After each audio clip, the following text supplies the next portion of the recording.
Yeah, any talk is good talk. So Hell yeah. it's shit talk. Even if Well, it's shit talk. there's plenty of How shit about talk that for here a in this plug?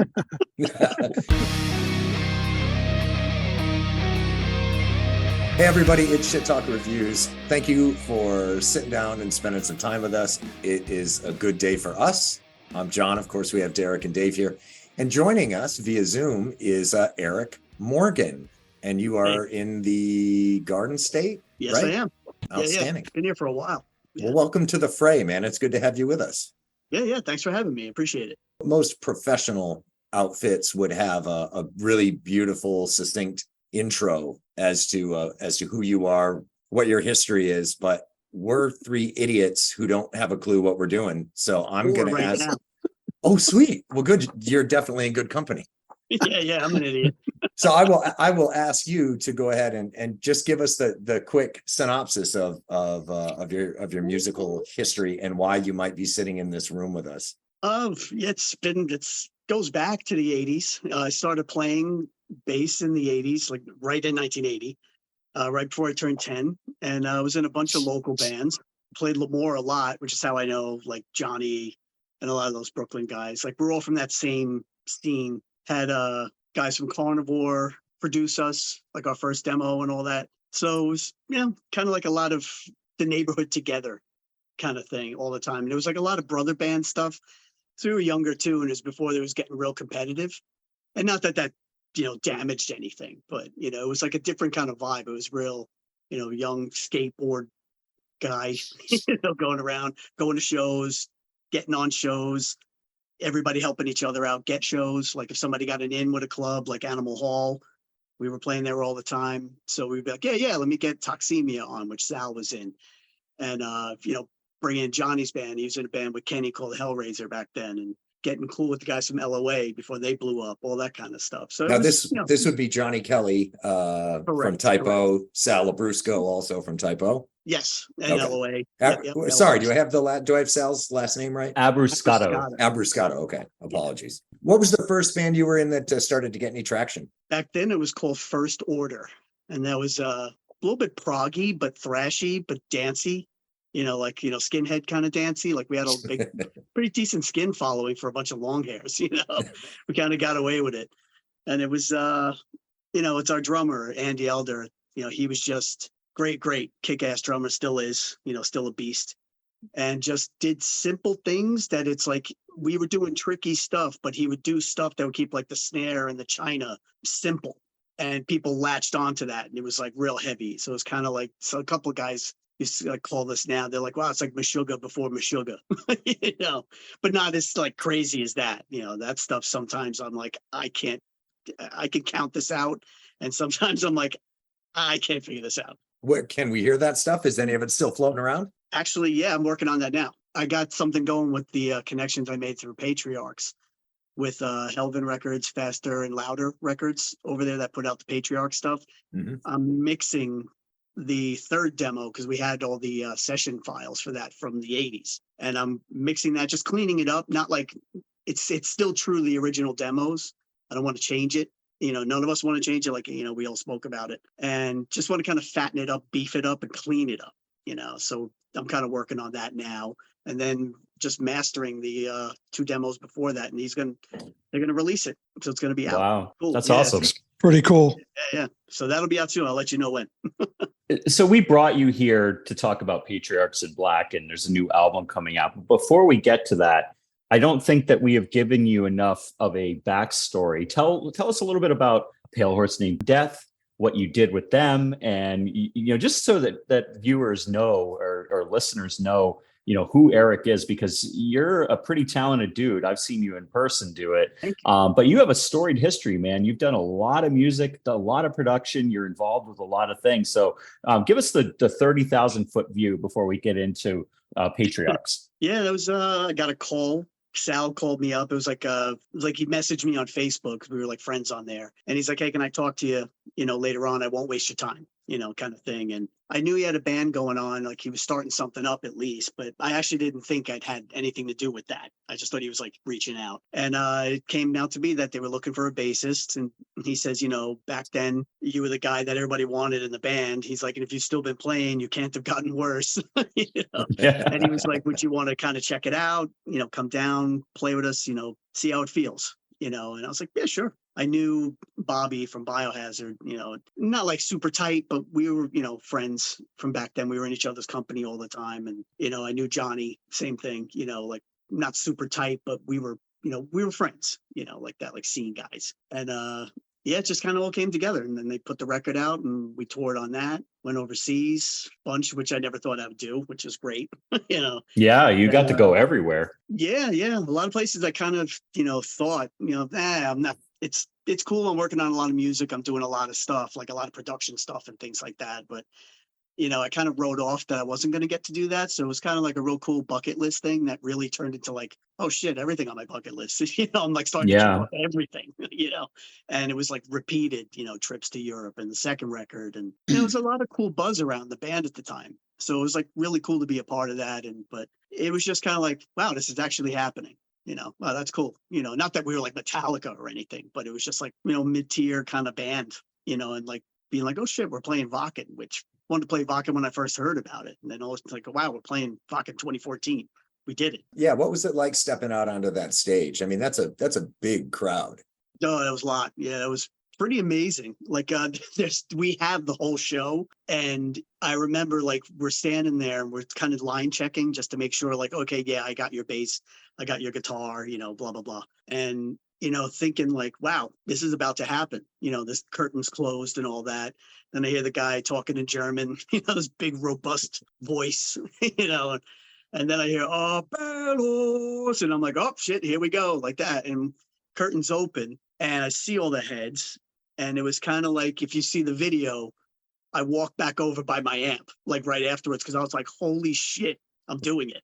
Like we're up here doing this. I got to ask you because Yeah. there's probably no better feeling in the world to be on stage playing music that you love in front of people like that. But bring me behind the scenes because it's got to be an amazing feeling. Just what is 5-10 minutes before showtime like? Is it a routine? Is it a routine every night or is it different every night? That's for me, at least. I mean, those guys, they warm up and stuff. I usually don't warm up. It's like I'm just kind of fiddling with it while we're waiting to go on, but I'm not like, sitting down for 20 minutes before or any of that. Maybe I should. I just usually don't. But I get like that nervousness that I kind of dig though, because you turn it into something positive, and it just kind of makes it more alive. You it was still interesting. have Dave got nervous before talking to you, and he started stroking his penis. So, it's not that he's into you, Eric. He just gets nervous, and that's what he does. Hey, Eric. That. Eric, do you still get nervous before shows even today? Yeah. I think I always will. I think I hope I always am because that means I actually give a shit, and I care about what I'm about to do.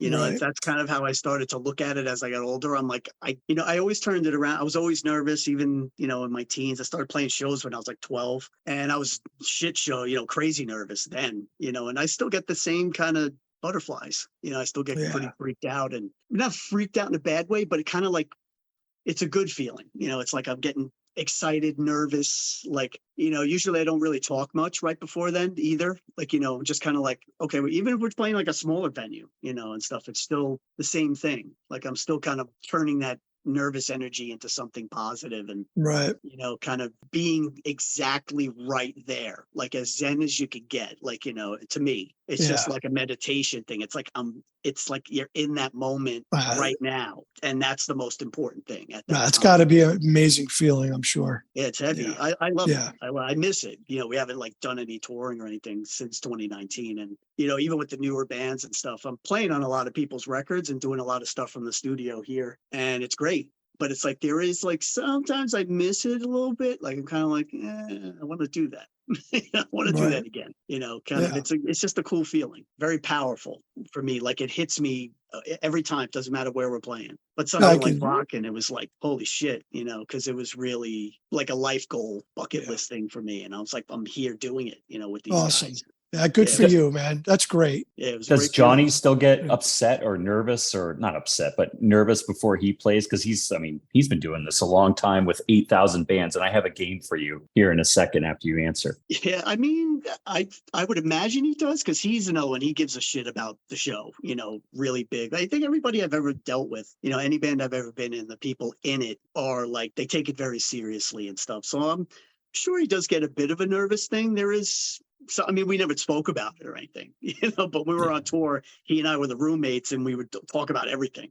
But we never actually really talked about that. But I would imagine he does, because he kicks it, he brings it every night, He is so laissez-faire about everything. Like even recording that video in Philadelphia for A Pale Horse Named Death, he was like, whatever, we'll just do it. There's no nerves, just hangs out, drinks his Corona, and that's it. No, he's total pro. He's got it. And he's real laid back like that. But I would imagine there's like a bit of, I wouldn't say nervous jitters like I get. I couldn't say that. I'm not sure where he sits with that. So on the Johnny, cares. no, he does care for sure. So on the Johnny front, can you name every band that he's in right now? Right now, I mean, there's Patriarchs, 3. Was that IAM, Patriarchs, Quiet Riot, Silver Tune.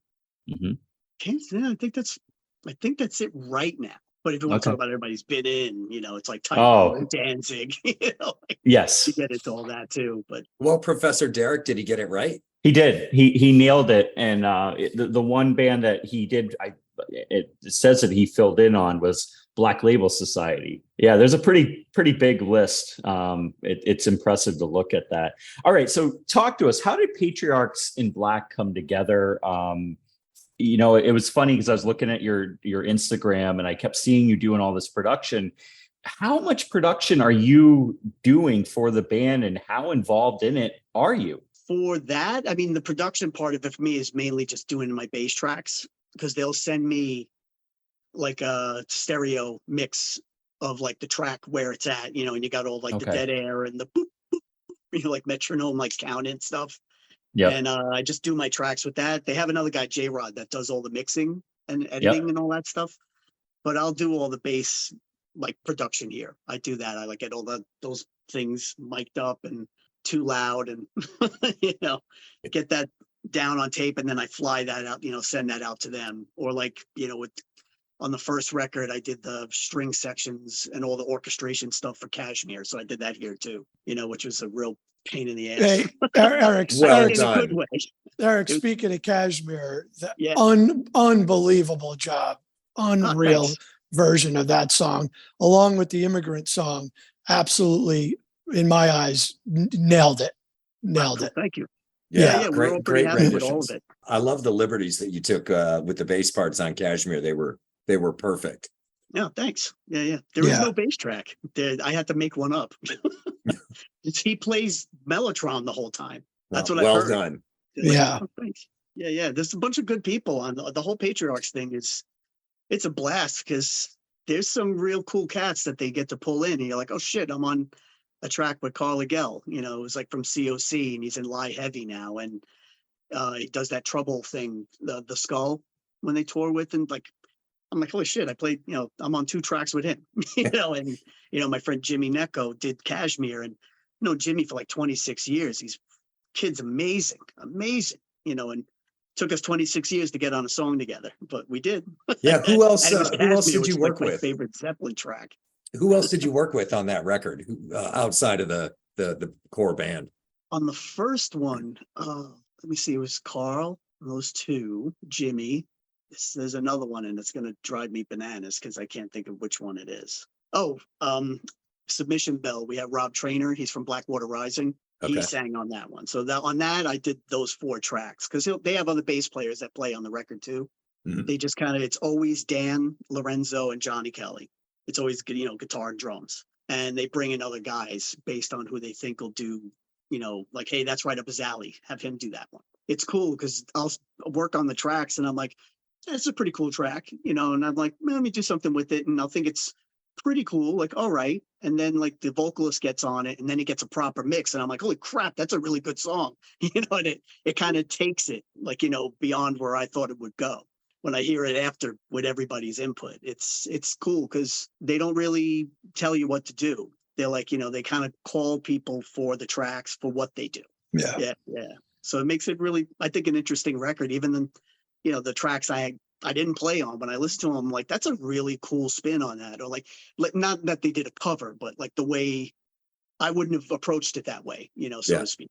So when I hear somebody else looked at it, I'm like, oh, that's a cool idea, like whatever they did. And the vocalists, great guys, they're pulling from, like, great pool of people. So Yeah, in the man. fall, My Veneration is coming out. I hope I said that correctly. Patriarchs and Yes. Black's new album.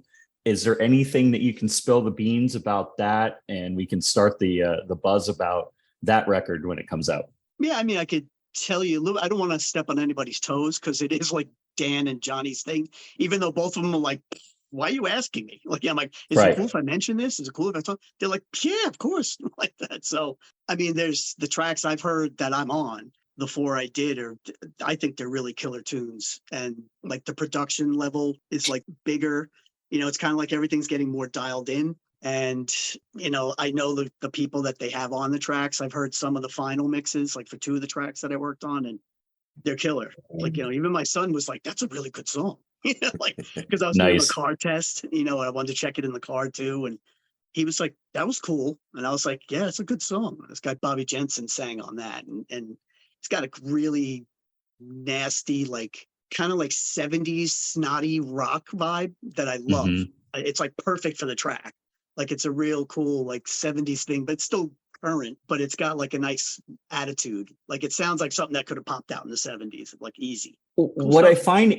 find interesting about the band is it's a very much rock, but it has production qualities of metal because of the background, and it just feels like a big metal sound. It's not thin at all, and I appreciate that very much. I mean, it has the classic the drum tracks sound like Typo Negative, which you would expect. It has that sound to it.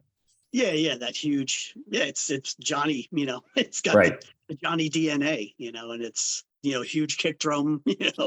Everything. It's just it sounds killer. Like, I dig it. And when I get the finals, I'll play them in the studio here if they're not home, or I just go, hey, this song's like 3.5 minutes, but I got to crank it. And I'll turn Yeah. myself on.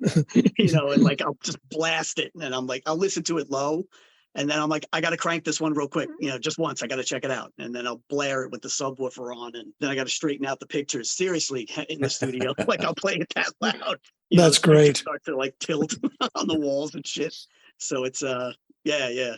It's pretty. I'm a production guy. I do a little of my own work, and so I gravitate to that when listening to most music. How they achieve this, how they achieve that. Right. My question for you and the production you're doing, either on your own bass tracks, or if you're producing an entire record or what have you, where do you land on the technology spectrum? Are you an analog guy, a digital guy, a lot of plugins, or you like to twist knobs? No, I'm kind of like right in the middle. I like I use Universal Audio's Luna. I was a Pro Tools guy for forever, and that system died. So I got a new one, just because it was really because I didn't like that Pro Tools had this whole subscription based service. Yeah. I'm like, if I'm buying a $3,000 interface, you better be giving me a lifetime license on the software. And they did. And then I found out, wow, all the key commands are the same, like the shortcuts and all that. And it found out it's all these people that split from Pro Tools or got let go when Avid took them over or something like that. So it's like real easy to get in, but I use it in a very tape way, like a very linear way. Like, I don't look at it like, okay, I played that perfect, I'm just going to copy paste that. I'll Right. still play it straight through. And if I start the song and I screw up like a minute and change in, I'll just I'll destroy the track. I'll just The whole track. cancel the track and Yeah. start from the beginning again, because I have like a thing myself that I like to like do it from start to finish, and just be like, I did that whole thing, like, straight through, no punches, and I'll punch if I'm later though. I'm not going to lie, but Yeah. if it came out great and then I screwed something up at the very end, I'm punching that shit in. But Yeah, I can see Dave starting to glaze over right now about all this production stuff. So I'll limit the Right. questions, but I'll, Yeah, but and that, I another like the question. analog stuff too, but I have a lot of analog preamps that are right over here and I'll move mics around and all that. Like I don't like to do too much in there. I like Mhm. documenting it, in The- the digital domain. This will be the Yeah. last production related question, because like I said, Dave's actually falling asleep right now. You can He see might it. cry. He's Wake such him a up. pussy. Uh, my it's all God. it's all good. It's all but good. you get a favorite piece of gear? Like what is your go-to, either bass related, Yeah. general studio related? What do you love in that room that you're sitting in? For basses, I got a Rick, and I was a Rick guy for a long time, and I got this newer Rick like in 2020, and I love that thing. I've been using that a lot lately, as much as I can. I just Yeah. got this other like Franken P bass, like a 51P bass that's right here to my left. That's another one. That's a beast that I just Nice. got. And that's a lot of fun. But the amps, I love all of the Varellans. I got these two Varellan amps back there. Can't really see it past this thing. That and like there's certain preamps. Like I have these Black Lion, like a Neve style pre, Mhm. and they had the API pre. I wanted to get like both flavors, and I dig mixing and matching mics with those, like ribbon mics or like like Electro Voice RE20. Yeah. Just the big beasts. That long penis mic. Yep. I Like, gotta lack know of a better phrase. What's that? what's the story with the China and the cymbals you've got on that stand behind you? That's I have like a drum. I think it's like an 18-inch floor. Mhm. I'll use that stuff on tracks. Like I'll do like these real caveman-y kind of drums on things.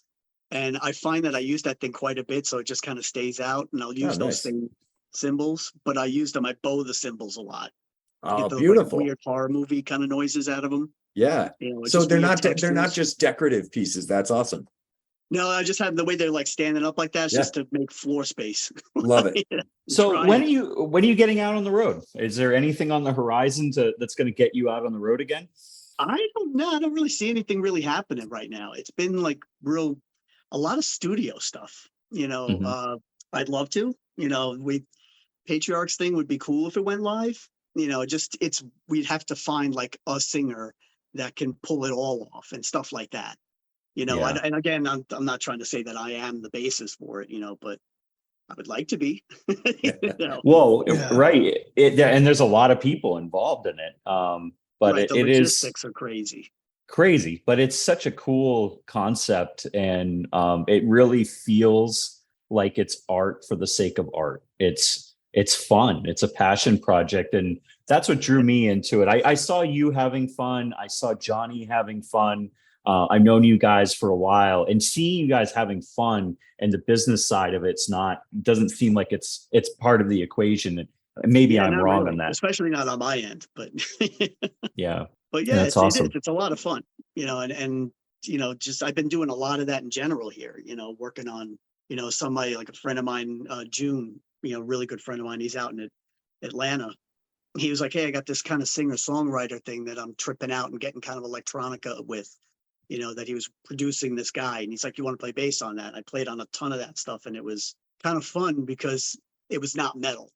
It wasn't heavy. I do like everything musically, but I tend to get called for the heavy because that's what I'm known for, which is totally fine. I'm not complaining. I love that. I love the heavy. I get off on that. Can we expect to hear you do any Steely Dan covers in the Oh my future? God. That's like one of my favorite bands. It really is. I don't know if you know Yeah. that, you're saying that jokingly, but No. I say that with all seriousness. I would love to hear that. I love Steely Dan. That's like my top bands, like seriously, I love them. I don't know if I could do any of their stuff any more justice. It's so perfect. Maybe it just needs a layer of heavy to it.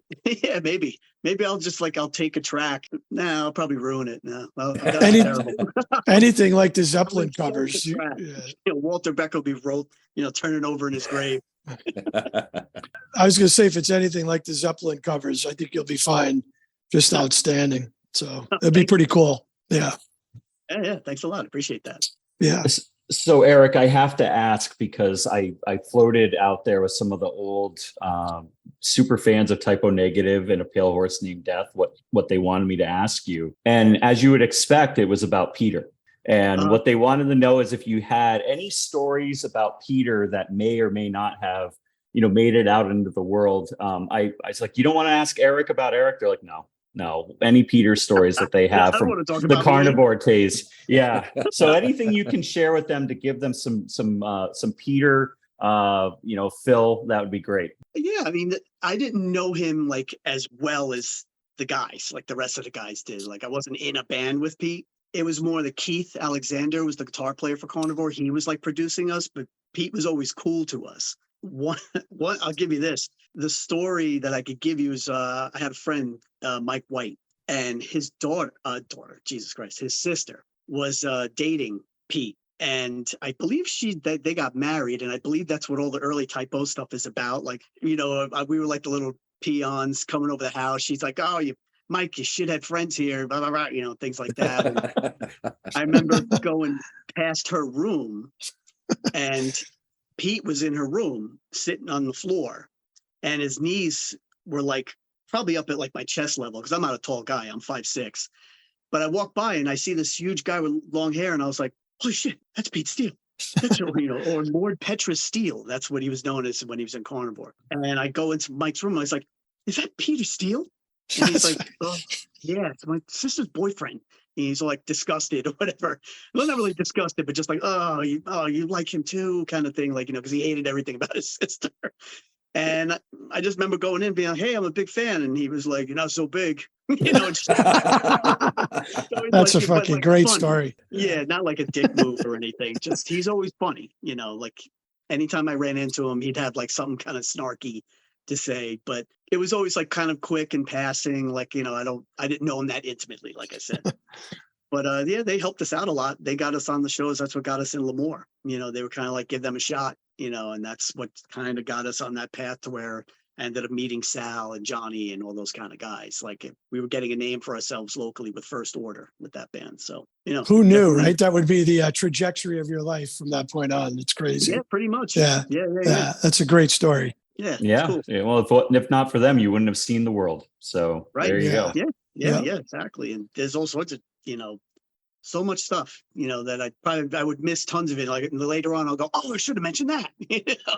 When I think about it later, like there's so many cool things, even from like the beat, things that you would think are boring, like beat kind of things. Like when I was in Berlin for the first time, and I kind of like looked down, and I had like Converse on, and I was looking at the cobblestone street, and I was like, "I'm in Berlin."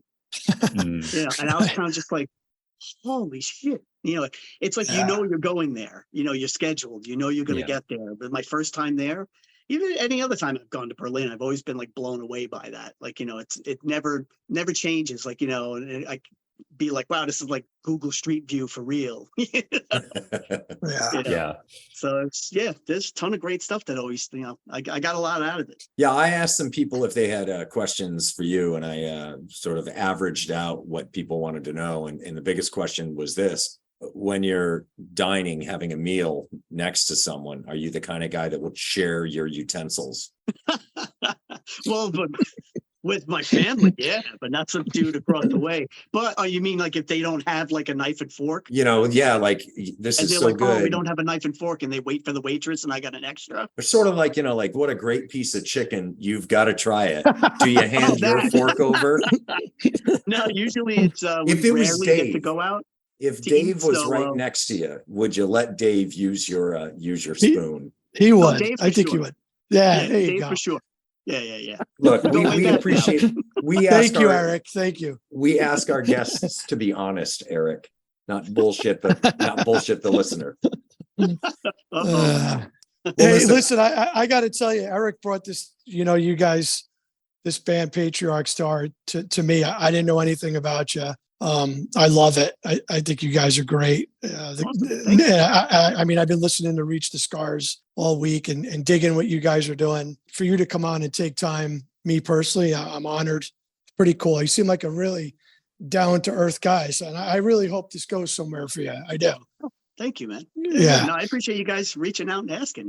It's always cool to get on and talk. Well, like I Especially said, I work from home a lot, so I got no interaction. I need my social interaction. like I said, I was meaning to reach out to you, and then it occurred to me. I go, wait, if I'm going to do this, let's do it like this. This is way more fun, and then I got to dangle the carrots out with the pale horse typo negative super fans. It was great to reach out to them and Say, hey, I'm talking to Eric. I'm surprised anybody wants to hear about me. Oh no. I think it's safe to say that once you're in, I mean, it's interesting. As soon as I helped Sal with Pale Horse, that's it. These people have followed me and they haven't gone away. And it's Yeah, kind they're of a like loyal fan base, man. They really are. Yeah, the fans are great people. I got tons of fans that have became friends, and That's Yeah. I cool. talk to them all the time. Yeah. I'll post goofy shit about my dog, and I'll still have them. I go, oh yeah, I remember that, and I'll go, oh yeah, they're from Paris. Oh, I remember that one. That one, Yeah. like I'll see them pop up, and it kind of keeps us. As much as I don't like all the kind of horseshit that sometimes comes with social media, there is that part of it that I really think is important, Yeah. and it's cool, and it's We're nice. And I'm not always just up there like ban stuff. I'll post, oh shit, my tiger lilies bloomed out front finally, and the deer didn't eat them. I'll put Yeah. up some pretty basic, normal crap. And, it's like, oh, out for an early morning walk with my dog. And then I get like all these interactions like, oh, yeah, I remember this cat, or that chick. And we'll start talking again. Yeah, and you're just a normal guy doing something that we all wish we can do, right? Yeah, imagine that. You're just a Yeah. human. Yeah. Yeah. Yeah. I mean, I just don't think of it. So it's a lot of it for me is like it's documenting certain things sometimes. Like I'll look back at it later on and be like, oh wow, look, how different the dog is now, or whatever, or how big the going back to the tiger lilies. I'm a big bonsai tree plant guy. I love plants and stuff like that. So it's like I'll kind of use it to see how much the tiger lilies that keep coming back every year through our nasty winters, I keep getting them coming back and how much bigger they're getting, so I'll use it for that kind of purpose too. Yeah. But it's nice to be able to Cool, man. reconnect with people and stay in touch with people that I'm real good friends with, What's weird about it is the Pale Soldiers of Death, when I rolled that out, it became a thing. And, Yeah, the it fans did. were already there. I mean, where Sal and Johnny and Kenny go, they are going to be followed. And if Josh was still playing music, they are Right. passionate, but they have stayed and they have staying power. And if you help those guys out, you're in. And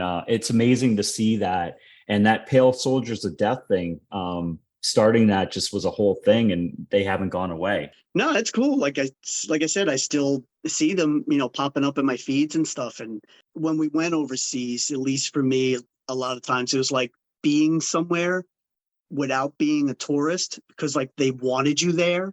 So it's Mhm. kind of like a different vibe. So when I got to see the cities, it was with a different kind of pair of glasses, I guess. It's like I'm not going there like, Chevy Chase National Lampoon Vacation, like putzing around. It's like you're going there for a purpose, seeing things, and then there's people there that are eager to show you their city, Mhm. which is really cool. And then getting to see, like, we have a good friend, Malta, and he's in Hamburg. And when It's we would go to awesome. Hamburg, he would take us, boom, we go out and we go to like, you go down the Reeperbahn, haha, it's funny, Yep. And then he's like, now we're going to check this place out. And you go somewhere where the locals really Yeah. go. That's Very not a tourist, cool. unmarked places like this place, Clockers. Good luck finding it because you can't, and it's like almost like a speakeasy without being one. You just got to know that that door on that side is the one that you go in, kind of thing. And you go in and it's just chill. They're playing like Massive Attack. You're hanging out, having beers, and I'm like, I'm in Hamburg, Having a rave.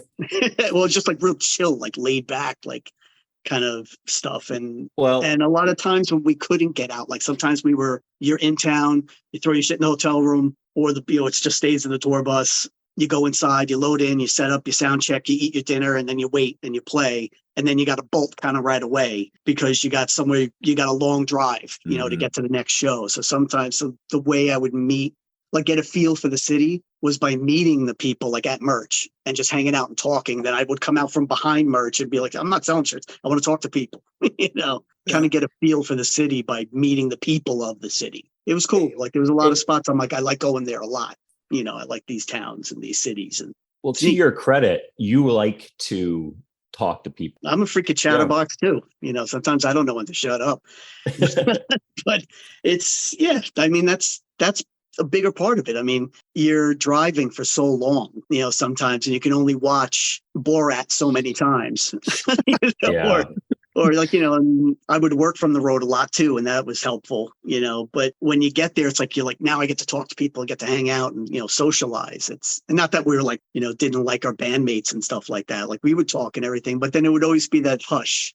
and everybody would just be Mhm. quiet. So when we got to talk to fans, man, it was great. Why not do that anyway? You're there. Just enjoy the experience. What's around you. It's Even if it was like a dump, like, we played some dumps and it was still cool people. It just made up for it. right. You play a place like, one place we played, I found out, well after the tour was over, we played a place in Romania, in Timisoara, I think it's called.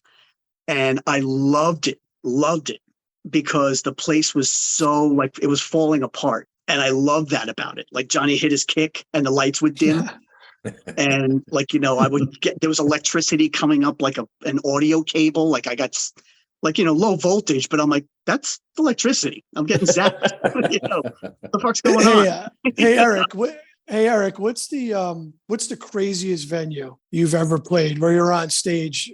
You're almost looking at the guy next to you like, holy fuck, this is insane. What kind of experience was that for you, and where was it?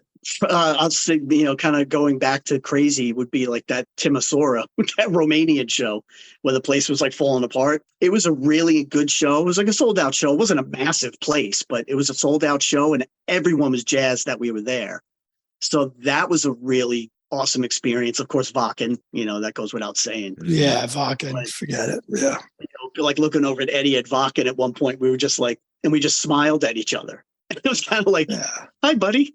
Yeah, pretty amazing. Yeah, it was just like real, not like, yeah, fucking rock. Like we just looked at each other like, hey, pal, like, we're doing Look what we're doing. Yeah.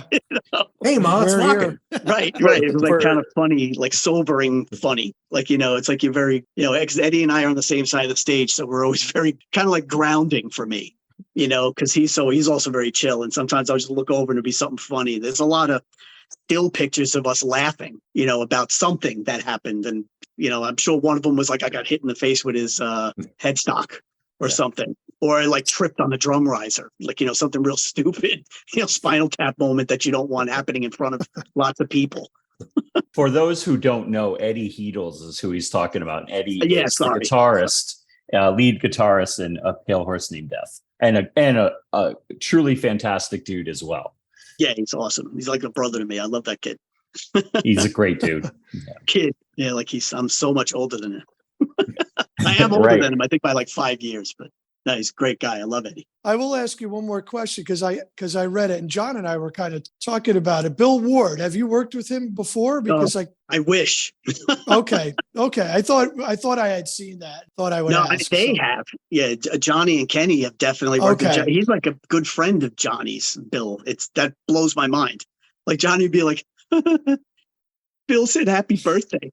With little like, cake emoji and stuff like that. I'm like, That's awesome. fucking Bill Ward. Yeah, and to be honest, Eric, the only reason I asked that is because just reading on you before we did this, I read your story when you heard Black Sabbath Iron Man. You were hooked from that point on to become a musician. So I figured if you worked with Bill Ward, if you had that experience, it probably would have been amazing. But I just wasn't sure if you did or not. Yeah. No, You should continue to grew rub up- in the fact I that learned he how to hasn't. play to Bill. I I'm sorry, I didn't I mean it. I didn't mean it that way. You're a fucking buzzkill, Dave. Jesus Christ. Eric, I didn't mean it that way. But No, I didn't even hear what you said. I was babbling. No, hopefully it happened. That's a bucket list item that I have not checked off. I would like to just go jam with that guy for 15 minutes. I'd fly out to Cali and, put myself up and everything just to go jam with the cat, Yeah. Like playing with Johnny is like playing with Bill Ward and Bonham and Johnny, Yeah. He's got his own thing going. So he and I get, fall right in easy, so yeah, I would love to play with Bill. Jeez. Yeah. Well, listen, Eric, you have been exceedingly generous with your time, and we appreciate you coming on and joining us for man. a while, man. Thanks for having me. I really appreciate it. Absolutely. Do you Yeah, want Eric, to you see- insult you see- Dave at all, or me, or I mean, it is called Shit Talk Reviews. You are welcome to shoot us on the way out. Please. No, you guys are too nice. I got off of work, like I wrapped up. I met a bunch of deadlines early, and my son and I did stuff like playing this these board games that we couldn't figure out and making lemonade. So I'm in a good mood. So I have no shit to throw at anybody.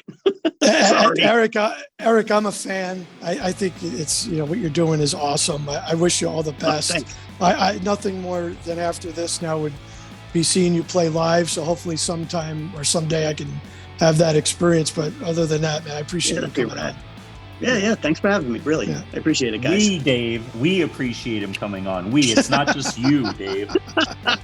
Thanks, Eric. You got it, man. Thanks again. Thank I you, appreciate Eric. you having me Appreciate on. it, man. All right, we'll catch you soon.